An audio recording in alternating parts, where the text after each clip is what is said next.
Okay. I wanted to make a different video, but I saw this blowing up recently, so I just need to talk about it. I just need to talk about it, and hopefully I can get this out, like, when I can, and oh my god. Okay, so now before we get into it, I just want to say I don't really know the dude. This was just something that was blown up on my timeline on Twitter when I was scrolling, and, like, this is just what I think is, like, the craziest fumble in history. So, no history with the guy, don't know anything.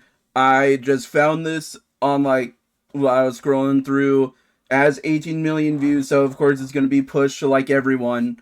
Just lost my fiance, my best friend, and my entire friend group in 24 hours. I never been more alone than right now.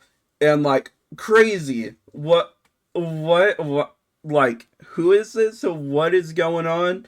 This is crazy info. So I decided to go and take a look at his fucking Twitter, as like anyone probably would if they're confused on a crazy tweet like this randomly appearing on their timeline.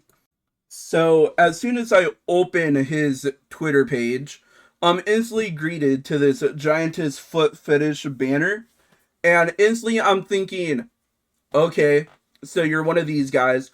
Why would you tweet out about your everyone leaving you? Why would you tweet out about losing everything and your whole page is like this? And I'm like, you know what? Maybe it's just the first page. You know what? Maybe it's just the banner. Maybe if I scroll through, it's probably just something fucking goofy. I scroll through it, and this is like the first relevant image, like first relevant post to what the rest of his account is like. Author of Main Abyss did official fan art for Gushing Over Magical Girls. This is peak. And then I see the image, and I had to crop it here because the rest of the image is kind of crazy. And it's just like, you know what?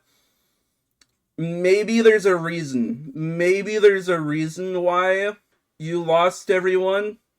And this is before I'm even seeing the video. I'm just putting the puzzle pieces together. I'm like, maybe I don't know, maybe they found out you're like a weird weeaboo. And then you watch the video of him explaining what happened, and he caught his fiance cheating on him with his best friend. And so she leaves him for the best friend, and then his friend group sides with the best friend and fiance and leave him so that they can gain more. And it's like, yeah, that I would see that happening to someone with an account like this. Yeah, that seems pretty typical.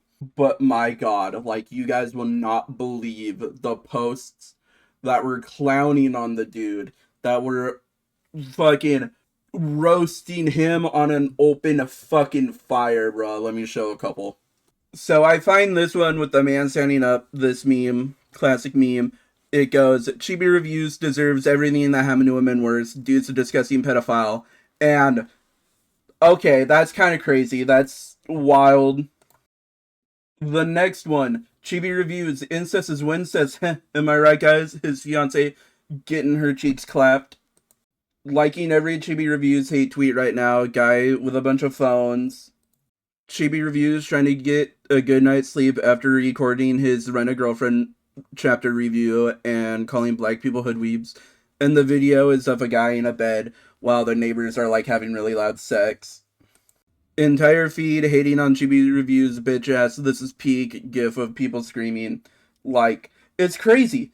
And I just think that he knows how, like, divisive he is. He knows what type of figure he is on Twitter. He has to. I have to show, like, the follow-up tweet that came up after he did all this. Now, I'm not gonna go over the whole thing. I'm just gonna go over the first few lines. Seeing how happy it would make my haters if I died. I live out of spite. Also seeing what I've seen today, I'm going to double down out of spite. You don't get to say that when you are like such a polarizing figure and you let out personal info about your private life and expect nothing to happen. Okay, like, he didn't need to let that out, and he knew how many people don't like him. And then you get upset that the people that don't like you are happy that you're doing bad, you're stupid. You're completely moronic if you think that you weren't gonna get some sort of fucking dunk on you when you let that info out. So now this was like just everything that I presented was before I looked into him. Then I looked into him, and you know what I found out? Some crazy shit. He defends lollies, he likes incest, and he pushes politics in anime. Like, now, I don't care what part you're on. I mean, I have an opinion. I don't like any of this. Um, but he defends lollies, so that's strike one. A lot of people don't like that. He likes the incest relationships in anime. That's strike two. A lot of people don't like that. And he pushes politics in anime, and that's strike three. A lot of people don't like that. And it's kind of crazy that someone, when you do these three, you're instantly making yourself a target, okay? You're instantly making yourself a target. You defend lollies. A lot of people don't like lollies in the anime community. You defend the incestuous relationships in anime. A lot of people don't like those relationships in anime. And you like to push politics in anime. A lot of people don't like pushing politics in anime. So you're instantly making about half of the fan base that you're interacting with enemies of yourself. And when you make that many enemies from what you say online, never should you ever release any personal information on yourself, because they're gonna take that and they're gonna ride it to the ends of the earth. And like, people need to learn that lesson. It's happened before, it's gonna happen after, and people just need to learn to keep their mouth shut. I just don't get why you'd put yourself on the cuck Hall of Shame along with Sneeko, iDubbbz, and Destiny. I'm sure there's a few others, but these are the three that came to my mind. Sneeko, another right-wing conservative type person, defended the movie Cuties, trying to defend child marriage. And then he admits that he got cucked at a party once, and he just couldn't handle it, so he had to leave the room. And people still clown on him for that to this day. People still call him a cuck. People, whenever he's attacking someone, they're always like, aren't you the one that got cucked and cried about it? All this. iDubbbz, since he made that video defending his girlfriend's OnlyFans, his career's been down the shitter.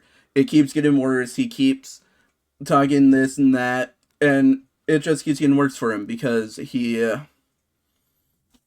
keeps saying shit, and it keeps losing him respect with the internet, and people clowning him harder and harder for being a cuck, being a soy boy now, being all this.